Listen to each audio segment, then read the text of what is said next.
dentro, e aí a gente deixa de perceber certas coisas que somente o autoconhecimento nos traz. Então, eu convido vocês a refletirem enquanto a gente passa aí o programa e depois a gente conversa um pouquinho sobre. Muito obrigada pela sua presença, Elaine. Espero que seja... Não, espero não. Eu tenho certeza que vai ser um episódio muito promissor. Você poderia se apresentar, por favor? Claro, eu que agradeço, né, o honroso convite de estar aqui com vocês num mês tão importante, que é o mês da consciência da saúde mental. Como é bom falar de mente, né? Se estamos aqui hoje é porque tem esse motor chamado mente que nos move. Já deixo também o meu oi, pessoal que está em casa, que legal ter vocês aí na rede social, assistindo, aqueles que estavam aguardando o programa começar, aqueles que estavam esperando ansioso e aqueles que vão assistir depois também, né? Então, como a Rafaela disse, para mim também é um prazer estar aqui, né, falando um pouquinho no começo do ano sobre um tema tão especial. A gente vai falar até por que nós escolhemos janeiro para falar sobre esse tema, mas principalmente para, né, falar de como é importante a gente trazer essa reflexão para dentro de casa, para cada um que nos assiste. Como disse, sou psicóloga clínica de formação, especialista em neuropsicologia, gestão do comportamento humano, docência do ensino superior, história e teoria cognitivo-comportamental, que é a minha área de atuação. Vamos falar bastante sobre isso aqui. Espero que seja um bate-papo gostoso mesmo, cheio de saúde, principalmente mental, para a gente nessa noite. Impecável, né? Que currículo, mulher. Meus parabéns pela trajetória. Eu vou aprender muito aqui. Muito, muito, muito. Né? Uma das minhas especializações é neurociência, né? E anda aí lado a lado. Então, por isso que vai ser... Eu vou aprender muito, eu tenho certeza. Estamos em casa. Estamos em casa. Vamos falar de mente, né? É falar de nós, quando a gente começa a descobrir quem somos, né? Tem tudo a ver, não é louco isso? A gente imaginar que dentro da nossa cabeça tem um órgão, né? E ele controla tudo. Porém, ele recebe sinais de uma mente. Vocês nunca se perguntaram qual é a diferença? Gostaria que você respondesse. Entre mente e cérebro. Na verdade, a gente fala de cognição, na verdade, né? A gente fala assim que o cérebro é a estrutura mesmo anatômica que faz essa questão da funcionalidade mental, né? Então, a gente está falando de uma parte mais anatômica ali, eu falo que como se fosse o motor do carro e o seu combustível, que é o próprio cérebro ali, que vai reger, né, através do seu mecanismo. E a mente, ela faz as questões cognitivas, né? A gente está falando mais de neurotransmissão, sinapses, essa questão neural mesmo, que tanto a neuropedagogia, psicologia, neurociência tem trabalhado para entender esses processos mentais que acontecem no nosso encéfalo, no nosso cérebro, vamos dizer assim, na nossa caixa, né, encefálica, como eu costumo dizer, no nosso grande motor, né? Então, volto a dizer, é muito bom falar sobre mente num momento como esse, porque às vezes a gente fala muito sobre transtorno mental, principalmente quando está ligado a algo que já se somatizou, já se apresentou de uma forma através da dor física, emocional,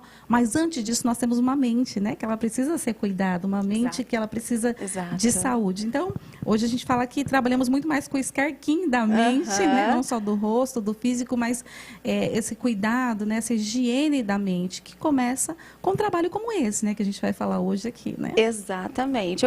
Eu brinco assim, eu falo que a mente ela manda e o cérebro é um órgão de resposta. Perfeito. E ele obedece. Exatamente. É mais ou menos assim que funciona, né? E depois que a gente começa a entender o que acontece na mente, como ela é construída, subconsciente, inconsciente, e aí manda um sinal, o meu cérebro responde, aí tem a ver com os comportamentos, tem a ver com a criança, tem a ver com... É muito complexo. Exatamente. E responde muita coisa, né? Muita coisa. Né? Quando a gente fala de saúde mental, eu acho que o pessoal, né, a maioria do pessoal que está nos ouvindo agora, eles associam muito com ansiedade, com depressão, burnout. Distúrbios, isso. Né, de forma geral. Eu acho que o pessoal, muito provavelmente, ou conhece alguém que tem, ou já passou por essas situações, né? Mas é interessante a gente trazer, Elaine, que falar de saúde mental não é só falar sobre isso. Na verdade, isso aí é o ápice. Exatamente. Né? O que existe por trás da saúde mental? Na verdade, eu falo assim, né, como eu disse, nós cuidarmos de um corpo físico, de uma dor física, através de um analgésico, de uma terapia alternativa, isso é muito fácil. Você descobre a receita ali para tratar de uma dor física, né? Você vai seguir essa receita até esse medicamento ter um efeito placebo.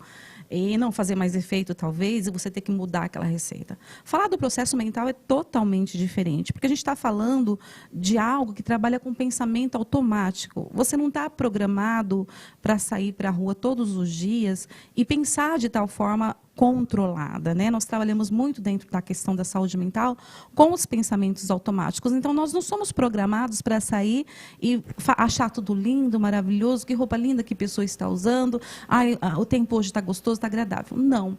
Esses pensamentos automáticos, que é o que acontece nessa mente, ele vai o tempo inteiro processando e você vai acontecendo conforme o estímulo, né, externo que tem durante o dia. Então, lidar com a mente, com a saúde mental, é você estar fazendo, hoje nós chamamos isso de inteligência emocional, é você estar despertando cada vez mais no indivíduo essa inteligência para lidar com esse pensamento que vem de eventos externos, mas que principalmente se transforma em comportamento.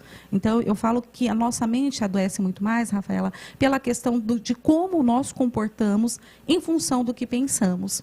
Né? Hoje a proposta era falar um pouquinho desses pensamentos que são disfuncionais e o funcional, porque essa maneira mesmo de pensar é que nos disfunciona e que nos adoece na questão mental.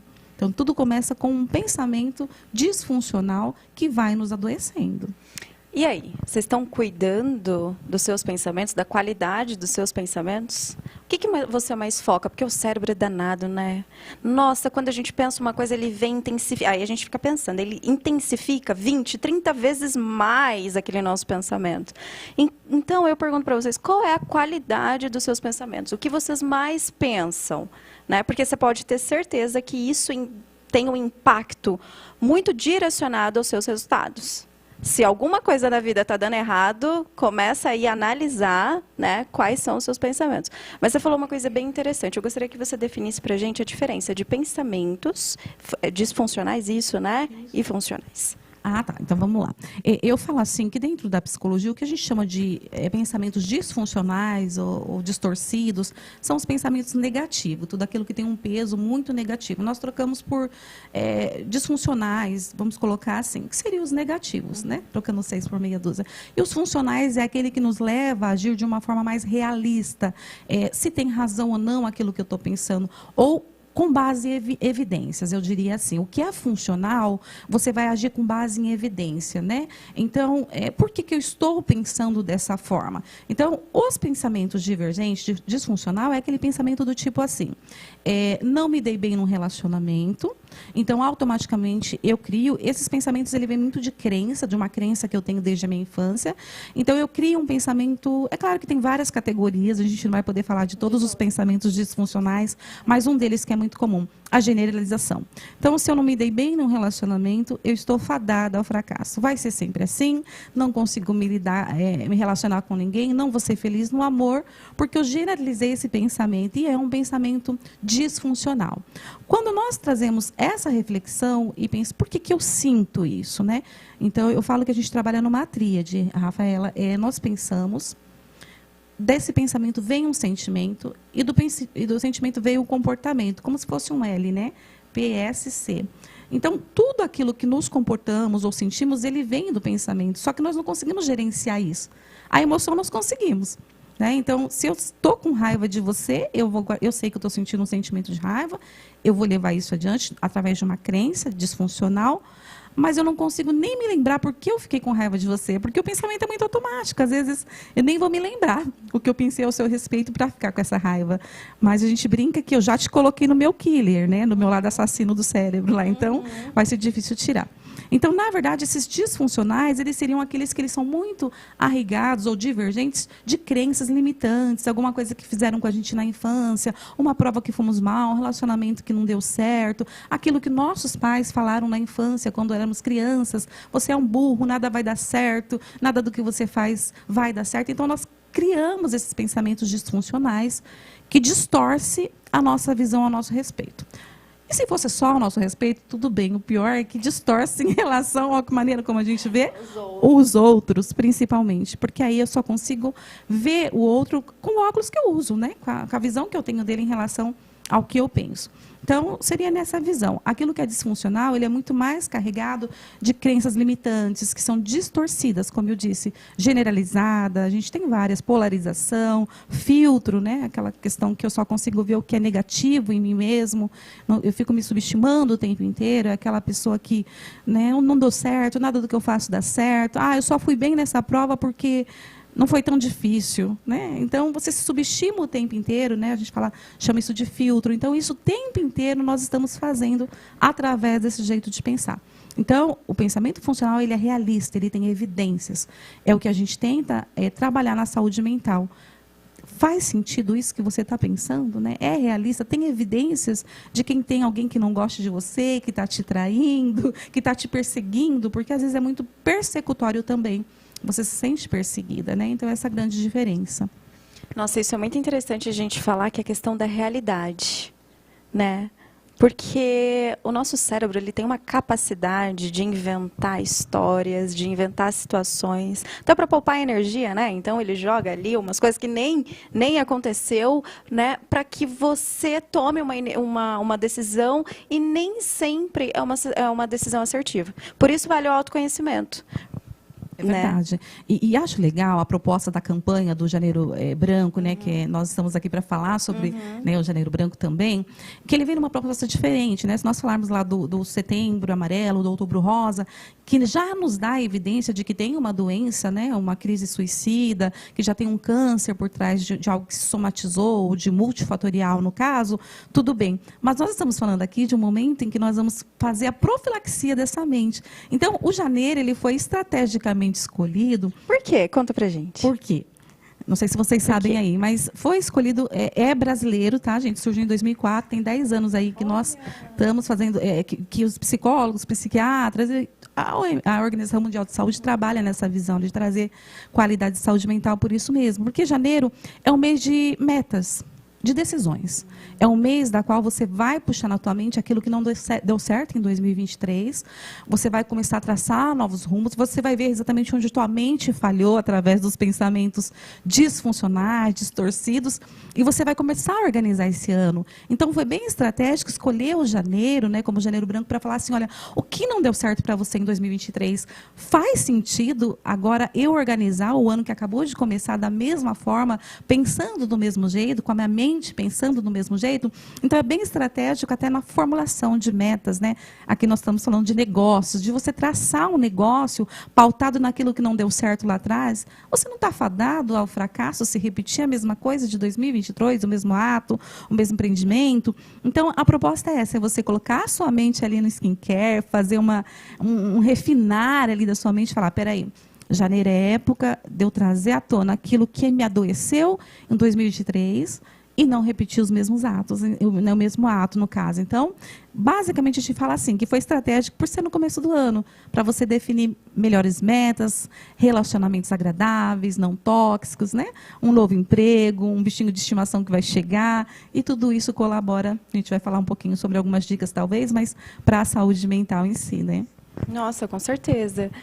Olha, que importante isso, né? Sim. Isso é muito importante. E já que a proposta do programa é envolver negócios e ideias inovadoras, quando a gente fala em ambiente corporativo, a gente está falando de uma doença que ficou muito conhecida, que é o burnout. Você poderia falar um pouquinho para a gente sobre? Isso é até tema de vários trabalhos acadêmicos, os alunos gostam muito desse tema para TCC, né? Mas eu falo assim, o que é, né? Venha a ser o esgotamento emocional no trabalho. É um termo que vem do inglês, mas se você trocar assim pelo sinônimo da palavra, seria o quê? É o esgotar do motor de um carro, do óleo de um carro, né? Então, essa síndrome, ela faz o quê? Com que o motor de um carro, ele se esgote o óleo. Então, trazendo isso para o ser humano, é como se esse óleo ali no trabalho, se esse esgotamento viesse no ambiente de trabalho. Então, você esgotou o óleo do seu motor, que é o teu físico, tem essas doenças emocionais que são advindas ali desse esforço, não só físico, mas aí a gente fala que é totalmente somático, é mente, é corpo, né? Tudo falando junto no ambiente corporativo. Como eu disse, é um tema bem atual, acho que nunca vai deixar de ser, desde tempos modernos, lá do Charlie Chaplin, a gente vem trabalhando essa questão do homem trabalhar como máquina, e agora, com a chegada da tecnologia, é a doença, infelizmente, duro falar isso, mas é a doença do século, do futuro, porque nós investimos muita canalização psíquica em algo que talvez não precisasse tanto, né? O ser humano, principalmente quando se cobra demais, ele não sabe onde parar. E a mente adoece, às vezes, por falta de limites. Não só no trabalho, mas, como eu disse, no relacionamento, em tudo aquilo que você passa a investir muito mais do que o necessário. Então, seria esse esgotamento do corpo, desgaste emocional, físico, mas é o secar do motor ali no ambiente do trabalho. No ambiente corporativo. Exatamente. E como a gente faz para identificar alguns sintomas desse estresse crônico aí relacionado ao trabalho? Hoje, basicamente, a gente vê, principalmente, eu sou especialista em gestão de recursos humanos, trabalhei muito tempo na área, e eu falo que hoje as empresas elas estão muito mais voltadas para isso também. Então, hoje nós temos, os recursos humanos têm trabalhado muito mais numa ação profilática, né, através de alongamentos, ginástica laboral, trazendo, inclusive, a família para mais perto ali das instituições, das organizações. Isso é muito interessante, né? Hoje, antigamente, quando se falava em um plano de benefício, era um plano de benefício que se contemplava alimentação e medicação. Hoje não. Hoje o nosso olhar, o olhar corporativo, as empresas que têm pensado diferente, que têm trabalhado nessa visão que nós chamamos de RH humanizado, né? Ela tem dado um salto, porque ela tem parceiros. Ela não tem mais mão de obra. Né? Então, enquanto a organização vê o ser humano como mão de obra, eu vou ter pessoas que vão somatizar, que vão adoecer, porque ele vai entender, ele vai ter essa crença limitante de que ele é uma mão de obra. Agora, quando a empresa trabalha nessa questão de parceiro do negócio, que é o que nós trabalhamos hoje nas instituições, organizações, nós entendemos que a gente pode aproximar a família, a questão do lazer, né? Hoje se fala em plano de benefícios, hoje tem um clube que você pode incorporar o seu funcionário, né? O plano de saúde. Então, acho que uma forma, né, respondendo a tua pergunta, seria as empresas cada vez mais se abrirem para o ser humano como um todo, não mais como uma mão de obra qualificada. Tanto é que hoje nós nem usamos mais o termo mão de obra, né? Hoje é gestão de talentos ou parceiro do negócio, então mudou a nomenclatura também em função de tentar cada vez mais extirpar o esgotamento emocional, psicológico e físico do ambiente corporativo. Muito bacana. Olha, eu lembro que na época que eu trabalhei numa empresa muito grande, e eu lembro que a nossa rotina era muito exaustiva, sabe? Era uns 3 turnos e é uma coisa muito exaustiva. Mas uma coisa era interessante, porque assim, era uma rotina que eu jamais me acostumaria. Que eu falei, olha, eu vou ficar aqui por um período, vou aprender o que eu tenho para aprender e depois eu vou sair. Só que aí tem pessoas que estão ali há tanto tempo vivendo naquele ambiente. É importante depois a gente falar sobre o ambiente, né, a interferência do ambiente em tudo, mas são pessoas que estão ali já naquele ambiente por tanto tempo que elas não enxergam algumas coisas, que, tipo, normalizam aquela situação, normalizam aquele estresse, né, e pior ainda é se sentirem culpados. Então, você falou muito do lazer. Eu vejo pessoas que são gestores, CEOs, que não se dão o luxo de ter lazer, porque eles se sentem culpados, né? Não pode ir numa confraternização, não pode fazer isso, não pode fazer aquilo, porque parece que senão vai estar tirando o mérito deles pelo simples fato de se divertir. A autocobrança, né, é muita, né? Exatamente. A gente fala sobre a perda da identidade pessoal, né, e a despersonalização no ambiente corporativo. Então, você se despersonaliza para vestir a camisa da empresa, e não que isso seja errado, é o que nós buscamos, principalmente em T&D, em treinamento de pessoas, é que o profissional vista essa camisa, mas tendo essa visão, como eu disse, parceiro do negócio. Eu não posso me despersonalizar, perder minha identidade para ter uma identidade da empresa. Não, isso precisa se fundir de uma forma saudável, né? Então, eu entender que eu tenho minhas qualidades, as minhas habilidades, e a empresa pode aproveitar isso de uma maneira muito sadia, né? Então, hoje também é um trabalho que tem feito muito, quando a gente fala assim, essa gestão do comportamento, as estratégias que se tem no RH, hoje já é para valorizar isso também, né? Os perfis diferentes, traçar perfis, né? Traçar talentos. Então, hoje a gente pode se abrir mais para isso também, não é mais muito fechado, né? Sim, e eu acho que é interessante a gente falar sobre ambiente corporativo, que nós fomos feitos para colaborar, né? Não para Perfeito. competir. Exatamente. Mas hoje está muito inversão de valores, Isso. né? Então as pessoas elas estão muito mais competindo umas com as outras do que de fato colaborando. Exatamente. Volto a dizer, o termo gestão de pessoas, hoje a gente trocou, inclusive, por gestão de talentos, porque a gente entende que cada pessoa tem um talento. Eu sempre digo para os meus alunos, né, quando eu dou a matéria de organizacional, quando a gente trabalha a pessoa como recurso, o recurso ele se esgota. Então, se eu tenho uma pessoa como recurso, eu sei que eu vou usar, mais uma hora assim como dinheiro, como um perfume, alguma coisa vai se esgotar esse recurso. Quando a gente trabalha a pessoa como um talento, é algo que é inesgotável, porque todo dia nós descobrimos um talento em alguém, né? Então, talvez não está dando certo para a área X, Y, mas para Z vai dar certo. Então, quando a gente trabalha a gestão do talento e consegue trazer isso para o ambiente corporativo, isso é muito saudável e tem tido bastante reflexo, principalmente no absenteísmo, nas faltas, nos resultados, na performance, né? Que a gente quer performar, é claro, profissional, e principalmente nos resultados, né? Com certeza. E isso é bacana também porque limita a questão da comparação, né? As pessoas, elas se comparam demais, então elas acham que elas têm que ser o que ciclano é, o que fulano é, e que se elas não forem, quer dizer que elas não são aptas, quer dizer que elas não merecem, né? O merecimento. Como é difícil a gente sentir que a gente merece alguma coisa, né? Perfeito. Eu falei, principalmente vindo dessas crenças que trazemos desde a infância, né? Pois é. Que o ser diferente não pode ser diferente, exato, né? Para me pertencer, eu preciso ser igual, né? Eu falo, a gente nasce humano, mas a gente não sabe ser humano. Verdade. Ser humano requer um monte de coisas aí bem complicadas. Com certeza. E uma delas é o autoconhecimento, porque eu acho assim, a gente conhece o vizinho, a gente sabe o que o vizinho tem, a gente sabe que carro que ele comprou, se ele saiu do emprego, mas a gente não se conhece. É muito difícil a gente se conhecer. Tem pessoas que você pergunta assim, qual cor que você gosta? A pessoa não sabe responder. Isso é muito comum, né? É claro que seria tema de outro bate-papo, mas é muito comum em relacionamento, né? Eu sou terapeuta de casais também, eu falo isso. Quando você casa, seu parceiro ele tem um perfume, ele tem um gosto de alimentação, né? E com o tempo isso vai se fundindo tanto em você que chega um determinado momento você fala, o que você gosta? E ele fala, eu gosto da comida que ela gosta, né? Então é bem interessante isso. Muito bacana. Ai, muito legal. Olha, se deixar, gente, eu fico aqui perguntando e falando. Tem conteúdo. Tem muitos. Nossa, saúde mental tem um monte de conteúdo. Mas eu vou dar um intervalo rapidinho. Antes de dar um intervalo, gostaria de agradecer de todo o meu coração, mais uma vez, a loja Armadio Salvagione, que me vestiu novamente. Muito obrigada pela colaboração, tá? Espero que a gente possa aí contar por muito e muito tempo. Então, agora, o intervalo e daqui a pouquinho a gente volta.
Estamos de volta, mais uma vez agradecendo nossos queridos patrocinadores, tá? E mais uma vez só reforçando, gente, infelizmente por problemas técnicos, o Silvio Dutra e a Carla Aquino não pôde participar com a gente hoje, tá? Mas eu tenho certeza que na semana que vem tudo se regulariza e a gente está junto novamente. Mas eles estão nos assistindo, tá?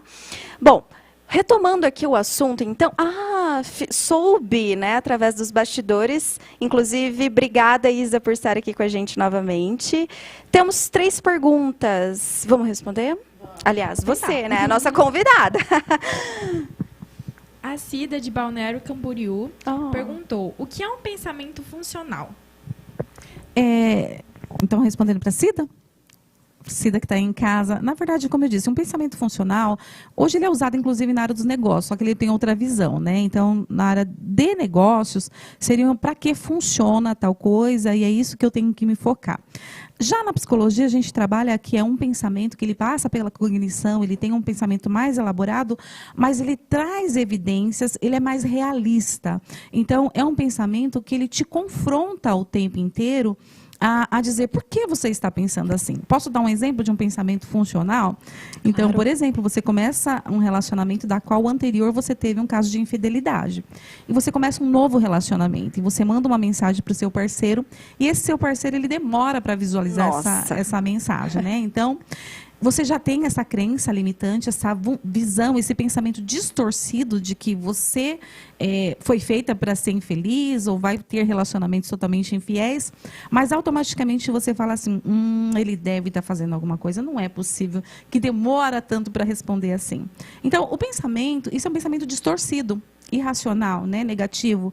Então, ele vai o quê? Eu falo que é como se fosse aquela janelinha, quando você está navegando, eu gosto muito de fazer essa comparação.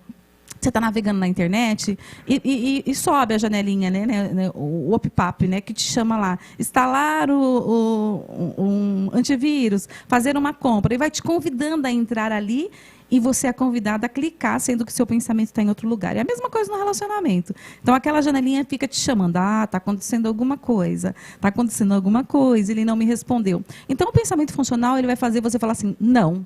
Eu não quero instalar antivírus. Clica lá e fecha a aba. Não quero fazer compra agora. Não, ele não está me traindo. Ele está no trânsito, ele está numa reunião. Então, você traz evidências que vão reforçar ou eliminar esse pensamento. Então, o funcional, ele sempre vai trazer você pensar com evidências que são realistas ou não. Por isso que ele é funcional. Ele precisa funcionar na medida em que você está distorcendo uma situação. Ele precisa funcionar na medida em que você vai confrontar aquilo. Não só isso, né? Como eu disse, vindo de crenças. Desde a infância, minha mãe disse que eu não sabia fazer nada. Você não faz nada, tudo que você faz não dá certo, não dá certo. Eu vim de uma crença enraizada de que nada dá certo. Então, em determinado momento, eu vou confrontar isso, eu vou trazer isso por uma questão mais realista. E eu vou falar assim, peraí, mas o que eu faço não dá certo de fato? Então, esse pensamento ele vai ter que ter evidências. Não, dá sim, eu cozinho bem, eu me visto bem, eu falo bem, eu tenho vários amigos. Então, a gente vai trazendo esse pensamento funcional por uma questão mais realista. Eu acho que é importante a gente resumir, né? Obviamente que explicou muito, muito bem, muito didático, mas assim, você não é o que você pensa. Né? Por muito tempo eu defendi essa ideia. Eu achei que eu era o que eu pensava. Hoje eu vejo que não, que a minha mente ela foi projetada só para luta ou fuga, né? Para sobreviver. E a gente não precisa. A gente sabe que os gatilhos mentais, crenças limitantes que a gente recebe, eles não refletem a realidade. E é importante ter esse gerenciamento. E muito irracional você pensar que a mente ela te domina, né? Ela produz esse pensamento que ele vai ser disfuncional ou funcional. Mas quando você vai para a confrontação dele, você tem a capacidade de distorcer isso, tanto para o positivo quanto para o negativo. Então, não se culpe por isso. Não acho que a sua mente vai te sabotar o tempo inteiro, até o momento, como a Rafaela disse, que foi bem propício mesmo, eu posso mudar isso. No momento que eu decido mudar isso, sair de um relacionamento tóxico, de um emprego, de algo que me aprisiona, eu estou tendo um pensamento funcional, realista. Muito legal, muito legal. Mais uma, Isa? A Rosimeire, de Itajaí, perguntou, você poderia dar alguma dica de como melhorar a nossa saúde mental? Olha, a gente ia falar sobre isso, né? A gente tinha deixado para o finalzinho aqui, né? Como eu disse também, a saúde mental, pessoal, eu falo que é como a musculação, é como a nutrição, né? Que nós precisamos o tempo inteiro estar nutrindo de coisas, de alimentos, de reforços que faz bem para a nossa mente. Então, a velha dica lá que a gente já sabe de infância, às vezes a gente não coloca em prática, eu falo sempre. Primeira dica, precisa se movimentar. Nós estamos falando de um motor de um carro, né? Eu falei que o cérebro é essa caixa craniana, é como se fosse um motor. Não adianta você ter um Mustang na garagem e não sair para passear, nem que for para a feira de domingo a 2 quilômetros de casa. Então, é a mesma coisa, a mente, ela precisa se movimentar. Tá? Ela precisa fazer essa troca neural, hormonal. A gente está falando dos hormônios adrenalina, serotonina, endorfina, hormônio do prazer, que diminui a ansiedade. Então, como assim? Eu detesto academia, não é para mim, crossfit, nada disso. Quando eu falo movimentar-se, gente, é literalmente arrastar a mesinha da sala, é colocar a música que você gosta, é dançar, né, com seu cachorro, é dançar com você mesmo, é se abraçar. Movimentar-se quer dizer isso, todo dia você olhar e se sentir bem com esse movimento que seu corpo faz, de dançar, de se movimentar e automaticamente fazer essa troca hormonal que nós precisamos. Então, primeiro, movimentar-se. Segunda dica, né, não sei se a gente vai falar depois, então eu já vou juntar tudo, Rafa. Alimentação, a velha dica. Como assim prejudica a questão alimentação, alimentar na mente 100%. Eu falo que é prova disso quando nós estamos frustrados, o famoso chocolate. Ele traz açúcar, um prazer né? muito rápido, né? É, e o chocolate, açúcar. ele tem componentes assim como o açúcar que dá essa energia muito rápida, né? Então, ao contrário, também tem alimentos que promovem a baixa de humor e tudo mais, e nos deixam mais letárgicos.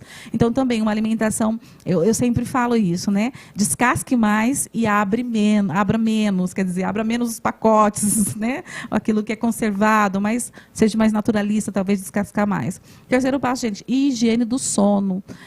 Falava que a Rafaela no início, nós vivemos uma geração do pensamento automático, do pensamento que é um pensamento acelerado, né? SPA, síndrome do pensamento acelerado, também é pauta talvez de outro momento, em outro encontro, mas vivemos a geração da síndrome do pensamento acelerado. Então, o sono é muito prejudicado porque a melatonina ela não é estimulada. Então, precisamos de menos luz para dormir também, é um cuidado legal para a saúde mental. Sabe, 40 minutos antes de dormir, desliga tudo, coloca uma luz vermelha que dá a sensação de pôr do sol. E também, a última aqui que eu sempre falo, né, não a última, mas que é mais importante, é o olhar para dentro, é a meditação, essa reflexão.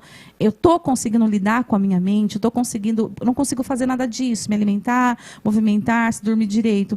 É hora de buscar ajuda. Tá? É sempre importante buscar a ajuda de um profissional que vai te ajudar a olhar para dentro, meditar, buscar aquilo que tem mais dificuldade em você, talvez aquilo que te bloqueia, e te ajudar nesse processo também, porque de repente isso já deve estar somatizando e a sua mente vai adoecer talvez de uma forma mais severa.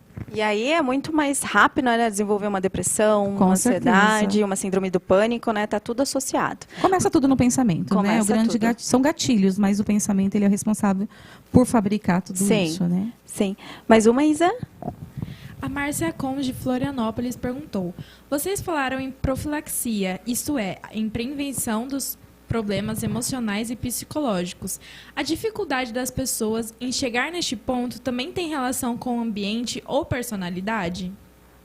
Eu já diria que 100%. O ambiente onde a gente está inserido, onde a gente aceita estar inserido, diz muita coisa. Já tem aquela frase, né? Você é o resumo daquelas 5 pessoas que você anda, né?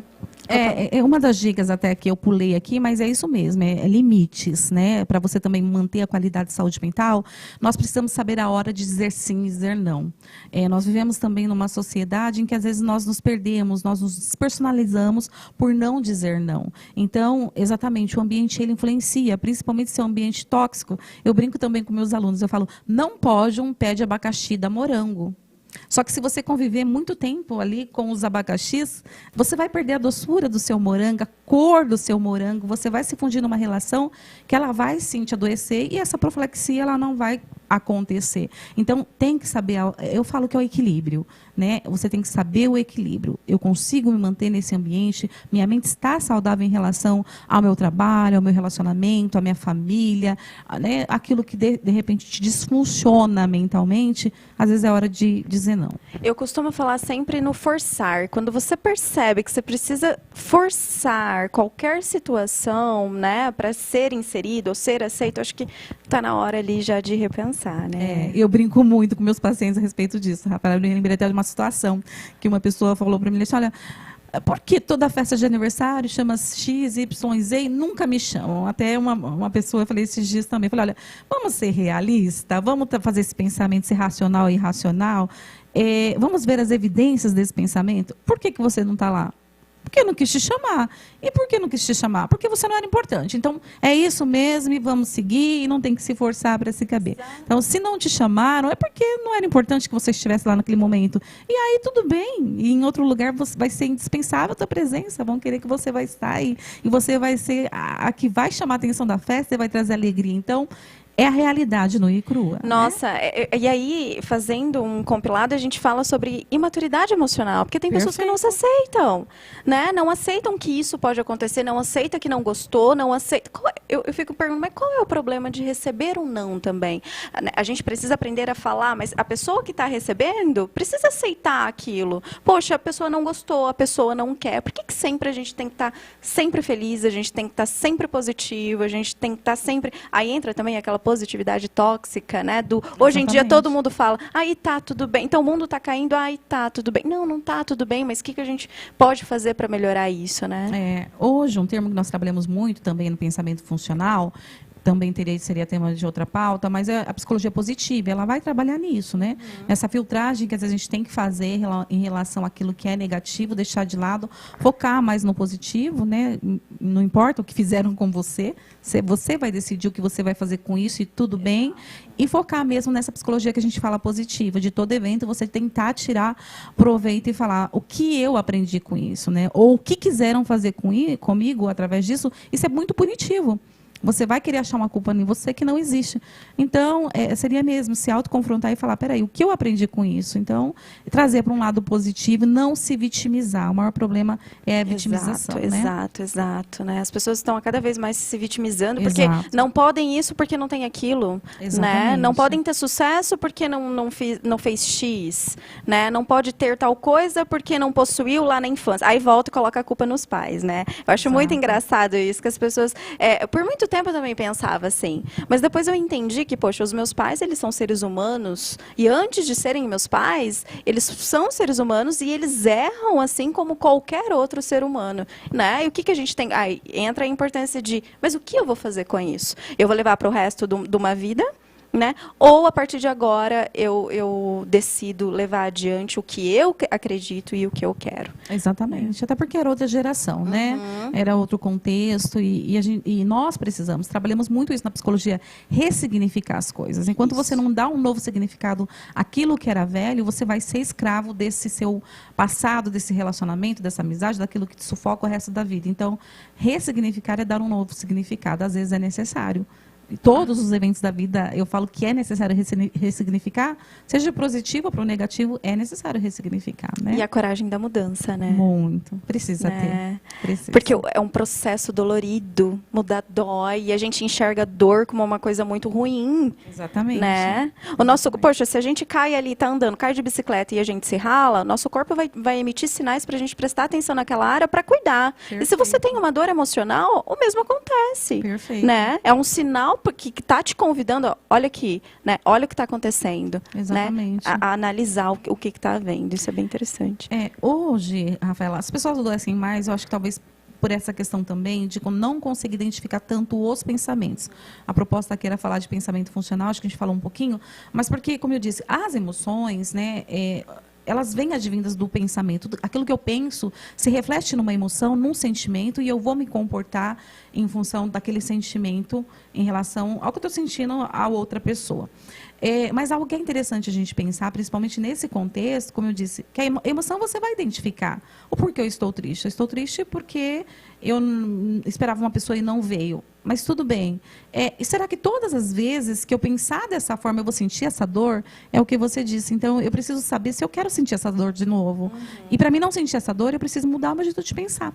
Exato. Tá? Então, por isso que eu falo que o pensamento funcional, ele vai cicatrizar dores, ele vai me fazer ver uma outra dinâmica, uma outra ótica em relação à dor que eu sinto, às vezes, há anos, por pensar diferente, por pensar disfuncional. Né? Exatamente. E aí vira um padrão, né? Com aí certeza. Vira uma bola de neve. Polariza, né? A gente Isso, fala que é a polarização. Vira um padrão e tudo se repete. Não adianta ser que, né, as pessoas querem resultados diferentes, mas continuam agindo da mesma forma. Então, sinto muito, mas não vai ter resultado diferente. Não vai. Isa, mais uma pergunta? A Carla de Florianópolis perguntou para as duas. Temos 5 sentidos, mas a minha paixão é o olfato. Como que ele pode beneficiar a nossa saúde mental?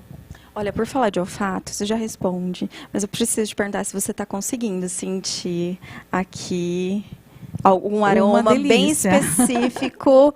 Você está conseguindo sentir? Que legal que falou né, os órgãos do sentido, porque aqui eu estou usando muito mesmo, de fato, aqui o meu olfato. O olfato. Uma delícia o cheiro aqui de bambu, aqui de algumas ervas, aqui, uma delícia, né?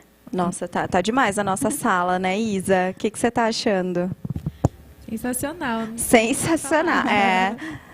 Pode falar. Eu acho que aqui a gente está aqui, né? Uma neurocientista, né? Uma neuropsicóloga, mas na verdade assim, ela falou do olfato. Tá.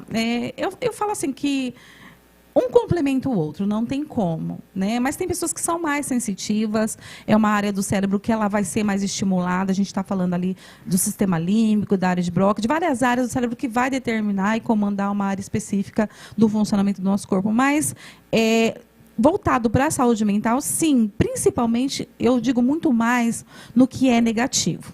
Tá? Eu tenho mais problemas em relacionado a essa fixação pela questão do olfato, são nas crenças limitantes do passado. Por exemplo, eu tenho pacientes, posso citar isso porque não é antiético, mas que tiveram um problema com o cheiro, de sempre sentir o cheiro da avó que morreu e que era uma figura muito importante para essa pessoa durante a vida toda. Então, quando essa pessoa, basicamente, ela entrava num ambiente onde tinha esse cheirinho da vovó, que era o perfume que a vovó usava, ela tinha uma crise, ela tinha algumas crises, isso mexia com a emoção, ela se descompensava no sentido de se consternar com aquele momento e precisava de ajuda porque entrava numa crise de ansiedade. Então, a gente precisa entender se isso é para positivo ou para negativo. Mas os dois campos podem interferir, sim. Ao contrário também, um amor que foi muito bom, né, que tinha um perfume, que foi alguém que trouxe muita coisa boa para você e você fala, puxa vida, esse cheirinho me remete a um momento muito bom e vai te ajudar a passar para uma outra fase. Eu falo que 100%, mas eu não consigo desconstruir um do outro. Eu não sei se a neurocientista vai concordar comigo. Eu falo que é uma soma porque o cérebro trabalha de forma integrada nos 5 órgãos de sentido ali, né? Com certeza, né? A gente sabe que o olfato ele está situado bem ali na região do sistema límbico, né? Muito responsável pelas nossas emoções e comportamento. E sim, o aroma, ele emite substâncias químicas no cérebro, né? Ele ajuda.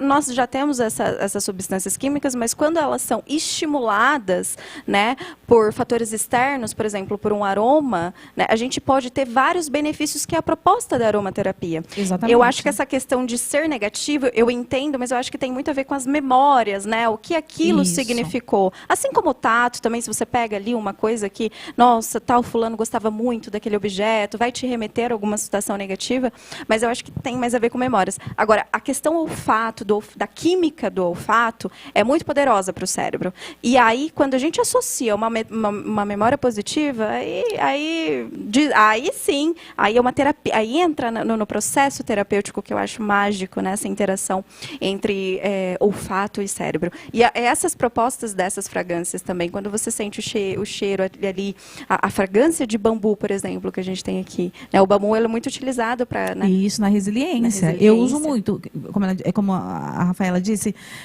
influencia inclusive nisso, na mensagem que se manda para esse cérebro, para ele emitir, né, talvez uma memória afetiva ou não, mas principalmente nas terapias alternativas, usamos muito os óleos, os florais, né, que está muito em alta agora, porque realmente ele mexe com uma área do cérebro que dá essa sensação agradável. É o cheirinho do bebê, é o bambu que dá essa questão da resiliência, né, de envergar e voltar ao seu estado original. Então, eu uso muito bambu na clínica e os pacientes chegam... que cheirinho que é esse? Eu falo, é do bambu. Mas por que bambu? E eu sempre falo, bambu é aquela pessoa que tem aquela capacidade de se envergar e voltar ao estado original e tudo bem, e superar. Então, hoje usamos muito também em terapias alternativas, claro, a questão do olfato para a estimulação e para uma cura e para o tratamento profilático, né? Eu acho que é mais profilático, na verdade, né? Perfeito. Mais alguma, Isa? Jô, de Itajaí, pergunta: o que abala a nossa saúde mental? Dê dicas de como fugir de pensamentos ruins. É a autoconfrontação, né? Eu falo que o pensamento ruim, ele... Hoje nós fazemos um exercício, esse eu posso colocar aqui, que é o registro de RPD, que é o registro de pensamentos distorcidos, né? Ou disfuncionais. Então, uma ajuda seria essa. Se você tem, é muito recorrente esse pensamento, se é algo que é quase persecutório, que é algo que insiste, você precisa começar a registrar. Como eu disse, talvez ali quando acontecer, você não vai se lembrar o pensamento que você teve. Então, eu costumo fazer uma atividade com os pacientes que eles anotam durante a semana realmente o que eles sentiram. Eu senti tristeza. E como eu me comportei em relação a essa tristeza? Eu parei de falar com a pessoa. Então, você registrou a sua emoção, o sentimento e o comportamento. Nesse momento, não é capaz de identificar o pensamento, mas é uma atividade bem legal. No final da semana, você vai mensurar isso e vai te dar um resultado. Peraí, o que eu pensei que me levou a sentir isso? Então, uma dica muito legal para se livrar desses pensamentos é autoconfrontando, né, ele mesmo. Por que, que eu penso assim? Por que, que todas as vezes que eu penso assim, eu sinto assim? E aí a gente vai voltar lá na tríade cognitiva, lá no comecinho, e tentar mudar o jeito de pensar. Se eu mudar o jeito de pensar, eu vou mudar o jeito de sentir. Se eu mudar o jeito de sentir, eu vou mudar o jeito de me comportar. Né? É aquela tal história de você chegar numa sala e falar assim... Não fui com a cara da Rafaela. Então, eu pensei que eu não fui com a cara da Rafaela. Já gera em mim um sentimento de afastamento. Vou ficar aqui no meu cantinho, que eu não fui com a cara da Rafaela. E qual é o comportamento? Fuga, esquiva. Eu vou sair daqui e não vou falar nem boa noite para ela.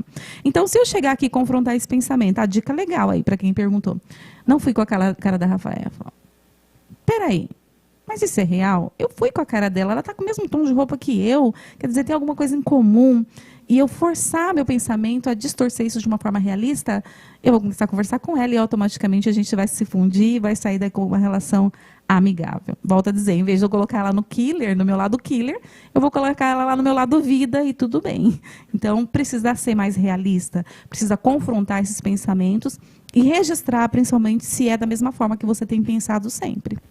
Quando a gente escreve, a gente ativa o nosso cérebro, né? É uma terapia para o cérebro, adora escrita, né? Então, quando você registra, você está ajudando ele a organizar as suas ideias, né? Seus valores, o acontecido, a solução que você teve. E é bem interessante você trazer essa ideia de precipitação, né? O que a gente pensa sobre uma pessoa, porque o mesmo acontece quando a gente fala de uma pessoa para outra pessoa, o tempo inteiro, né? Automaticamente a gente já está afastando e aí a pessoa olha, a pessoa escuta e a pessoa já vai se afastando de uma situação, mas ela nem vivenciou aquilo só pelo simples fato dela ouvir. E a realidade é diferente, né? Pode ser uma coisa boa para mim, mas não foi para você. Isso não significa que não vai ser bom para mim, né? Mas só de ouvir... É o experimento do conformismo, né? Que vai acontecendo o tempo inteiro, né? E nós vivemos em conformismo. E a gente vive isso, né? Exato. Tem que ter um filtro, né? Sim, ouvir, sim. Saber ouvir e não sentir, Exatamente. Eu sempre falo. Mais alguma, Isa? A Marcela, de Balneário Camboriú, pergunta: até que ponto os remédios ajudam a saúde mental? Por exemplo, os antidepressivos. Depois, se você...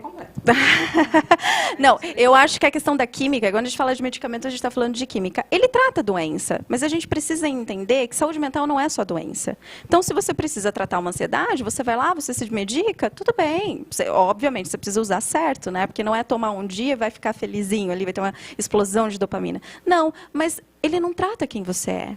E é essa a questão, acho que é essa a proposta. A gente falar de saúde mental, a gente não está falando só de ansiedade, a gente não está falando só de síndrome do pânico, a gente não está falando só de depressão. Falar de saúde mental, a gente está falando de autoconhecimento, né? Porque isso a química tira. Mas e quem você é? Aí depois vira um ciclo, porque depois você está usando ali a química, aí você acha que está bem, aí você para. Aí volta, potencializa, né, 10 vezes mais. Por quê? Porque você não se conheceu, você não sabe seus valores, você não sabe para onde você está indo, você não sabe nem o que você está sentindo. Aí, às vezes, você só é um dia ruim, aí você já acha, estou com depressão. E a gente não aceita que tem dias que a gente não vai estar bem, a gente não aceita que tem dias que a gente não quer falar com ninguém. E isso é absolutamente normal. A gente não precisa estar bem o tempo todo, né? Agora, se isso for de uma forma recorrente, aí sim, você precisa buscar um profissional. Mas eu acho que, no geral, a química, ela trata a doença. Mas a doença, para chegar na doença, tem um caminho ali atrás e é isso que a gente deve dar atenção. que você acha? Exatamente, eu acho que também assim, todo ser humano sabe o seu limite, né? Hoje nós trabalhamos muito em equipe multidisciplinar, hoje é muito mais transdisciplinar. A trans, ela se funde os saberes, hoje a gente troca e-mails, troca informações com psiquiatra, com neuro, para que esse paciente ele saia muito mais rápido desse processo medicamentoso. Por isso que usamos as terapias alternativas, medicamentosas, para trazer essa cura de uma forma mais rápida. Volto a dizer, não é tão multi, hoje é muito mais trans do que multidisciplinar. Mas, no entanto, como a Rafaela disse, a medicação ela tem que ser naquele momento em que realmente você vê que você não dá conta, que você está em crise, surtos e que tem uma prescrição, sim, feita por um profissional que é da área, no caso, né, um médico, psiquiatra ou outra especialidade. No caso, só vai funcionar... muito do que nós estamos falando aqui tem a dizer sobre esse funcionamento ou não do psicofarmo, se você tiver autoconhecimento, né? Senão você vai ficar dependente, vai usar a medicação como fuga, ele vai trazer esse prazer imediato que você precisa através de uma droga lícita, mas você vai ficar dependente dele o resto da vida. Então, é o autoconhecimento. Até que ponto eu preciso da medicação e eu não vou fazer algo para mudar isso dentro de mim? Por isso que é um tratamento que eu falo que é em equipe. Hoje, estamos trabalhando todos juntos para que essa saúde ela fique cada vez mais equilibrada e se desmame, né, do psicofarmo, na maioria das vezes. Exatamente. Mais alguma pergunta? Na verdade, temos um comentário das Passarinhas, que é um grupo vocal lá de Balneário Camboriú. E elas disseram que adoramos o look da apresentadora. E parabéns para a professora Elaine pela entrevista sobre saúde mental. Obrigada. Agradeço as meninas. Um beijo para vocês. Obrigada, pessoal que está em casa aí pelo carinho, de estar acompanhando até agora, pelas perguntas. Mais alguma pergunta, Isa? O senhor Antônio, de Balneário Camboriú, comentou: parabéns pelo programa. Muito obrigada por falarem desse tema tão importante. Obrigada, seu Antônio. Muito obrigada por estar nos assistindo. Um beijo para você. Ele é de Camboriú? Um beijo aí para o pessoal de Santa Catarina em peso aqui com a gente, né, Isa? Que bacana. Mais alguma coisa? Uma última pergunta da Eduarda, de Balneário Camboriú também. Olha só. Ela pergunta: como educar os meus filhos a terem saúde mental melhor? Podem me dar dicas? E aí? Quando a gente fala de criança, né? Eu acho que seria uma outra pauta também, mas nós conversamos aqui de forma informal, atrás dos bastidores, falando sobre essa geração, né? A geração dos nossos filhos. Eu tenho filhos, passei por esse momento dessa mudança da tecnologia. E eu falo que da mesma forma que ela veio para facilitar, dar acessibilidade para o conhecimento, autoconhecimento, educação para os nossos filhos, ela veio também para trazer um pouco da questão prejudicial em relação à saúde mental. Então, a famosa dica, eu falo assim, as dicas que eu dei aqui para o ser humano adulto não deixa de ser diferente para uma criança. A criança ela precisa ter limites, a criança precisa ter horário para dormir, ela precisa ter higiene do sono, ela precisa ter uma alimentação saudável. A criança ela precisa também estar com amigos que sejam amigos não tóxicos, que sejam amigos agradáveis. Então, é o mesmo caminho do adulto, só que nós precisamos começar mais cedo, porque hoje nós temos uma geração da síndrome do pensamento acelerado. As crianças não conseguem ficar assistindo um vídeo mais de 3 minutos. Na nossa época, nós assistíamos DVD inteiro, um filme, repetia o filme dos Trapalhões, voltava, todas as falas, sabia a legenda. Hoje eles não têm paciência, então precisamos educar e trazer equilíbrio para essas crianças, né? É o que a gente tem trabalhado muito no desenvolvimento humano. E quanto mais cedo você se preocupar com isso em relação aos filhos, melhor. É uma sementinha, né? Eu acho que em todas as escolas deveria ter ensino, inteligência emocional, né, ali no primário, para as crianças começarem já, né, a identificar o que sentem. Isso. Bem importante. Nossa, a gente já está acabando, Elaine. Passou bem rápido. Não passou? Muito Nossa, rápido. Peço mais uma vez desculpa ao pessoal de casa, a gente teve alguns problemas técnicos. Mas, nossa, que bate-papo gostoso. Muito obrigada por estar aqui. Eu que agradeço. Viu? Muito obrigada. Deixa um abraço pessoal de casa. Continue aí curtindo o programa. Creio que vai ajudar muito, vai trazer muito conhecimento para quem está em casa. E eu saio daqui agradecida pela oportunidade. Não, somos nós quem agradecemos o seu aceite. Somos nós quem agradecemos você estar aqui. Você gostaria de deixar o seu @, o seu Instagram? Eu, meu psicóloga Elaine Bravo, só procurar nas redes sociais, né? Eu falo psicóloga Elaine Bravo. Falo que é bravo só no nome, tá, pessoal? Bom, meu Instagram é neurocientista, neurocientista, _Rafaela. E também quero deixar o @ do programa, é negociamente, tudo junto.